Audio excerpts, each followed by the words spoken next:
Thank you, Mr. Speaker. To the bill? To the bill. Colleagues, I'm going to share a little story with you. I have a grandson. In fact, we have several grandsons, but two of them attend a charter virtual school online. This young man, when he was 8 years old, could read and comprehend at 11th grade, third month level. This young man, when he was 8 years old, could do ninth grade mathematics. Now, I'm going to tell you what his summation of a charter school versus a public school brick and mortar is, because our charter schools are public. And that is, he went to a public school for 1 year. My daughter decided to put him in there so he could, one, learn some social status, learn how to deal with other children. And it was virtually a wasted year for this young man. Being gifted, the only thing that the school could say was, let's move him ahead. Well, who in their right mind would put an 8-year-old in high school? Think about that. That's the answer our brick and mortar schools have. He said, quite candidly, and it seems like honesty comes out of the mouth of babes. He said, this reminds me of planting seeds in two jars. One jar being the public school, the other being the public charter school. And he said, all these seeds are your minds of the children, and they're nurtured every day and they're watered. They grow.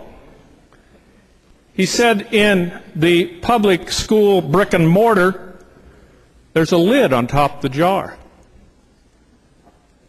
So you only grow to the lid because you do the same thing over and over and over and over until everyone gets it. I appreciate that. I understood that. That's what we're supposed to do. But he said in the charter school, it's like a jar with no lid on it. You can grow and grow and grow at your own pace.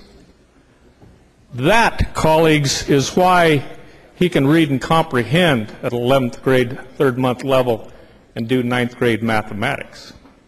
For a treat, because he was so far ahead of his class and he learned absolutely nothing for a year, he got to go down and help him out in the cafeteria. Wow. We do a great job for our gifted kids. I would like to repeat one thing here, but this is not about teaching online, colleagues. This is about learning online. Each individual is different. If you have 50 children, they all learn at different paces. They all learn different ways. But let's be honest. These kids that go and attend these charter schools wouldn't be in the system anyway. They'd be homeschooled probably. Is it about money? I don't know. That's a good question. There are many parents here today and across our state that are watching these proceedings here in this chamber this afternoon. There are approximately 3,000 to 4,000 school-age children that have an opportunity to watch the presentation of this bill and will take it with them throughout their whole lives in the beginning of Civics 101. These parents have made a choice in the type of education they want for their children. Many of the children have been involved in that decision, a family decision to choose an educational path that best fits their needs. Some of these children are very gifted. Many have learning disabilities or health issues. A certain percentage of these children live in very rural areas, and many of them have just made the choice because of the education they receive through virtual education with parents that are truly interested is the best education available. Earlier this session, this body spent hours upon hours discussing the future of approximately 36 children in the School for the Blind.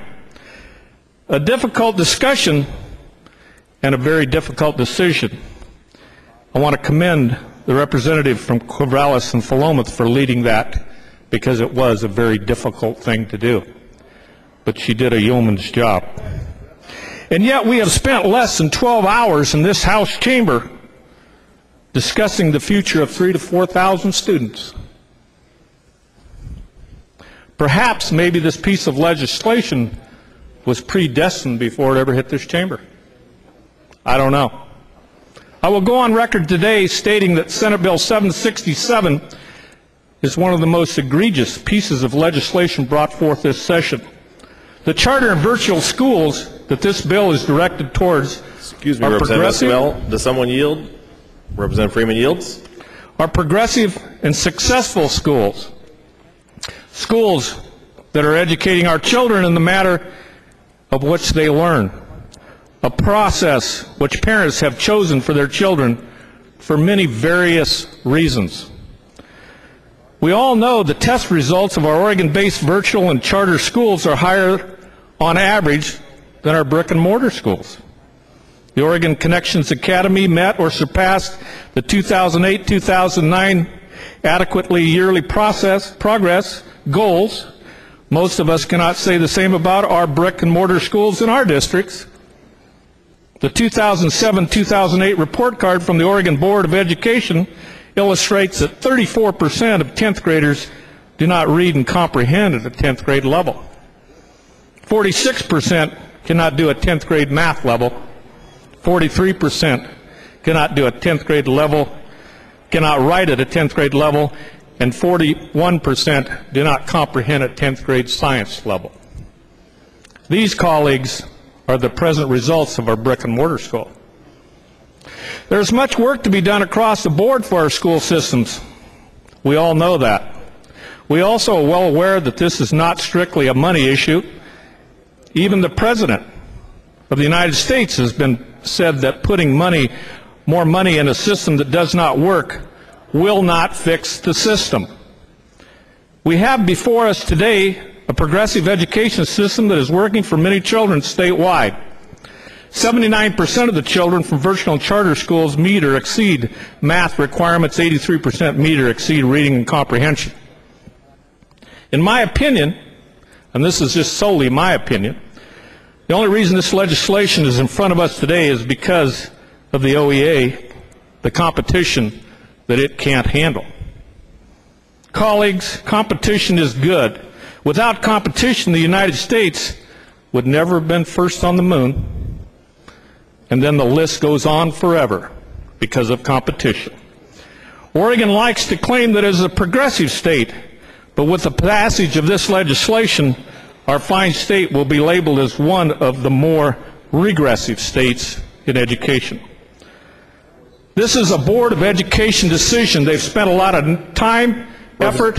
Representative Esquivel, would you yield for a moment? Representative Galizia, what purpose are you in the privilege queue? Mr. Speaker, point of personal privilege. The Speaker is assigning motives to those who support the bill as if it's merely a particular lobbying group. I believe it's impugning the motives of the people who support the bill. So, Representative Esquivel, please proceed, and obviously it's outside the bound of our rules to Mr. Speaker, I object to that, and the reason I do is because the Oregon Education OEA was on the bill, I believe, in the onset of this bill.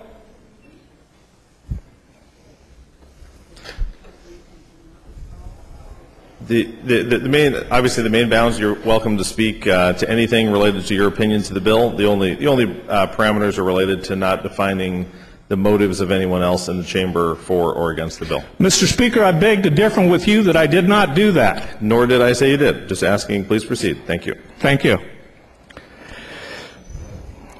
Again, I repeat, this is a Board of Education decision. This is something they've been working on numerous hours. And I leave you with this one thought, colleagues. Is this about control and money, or is it about education? I urge your no vote.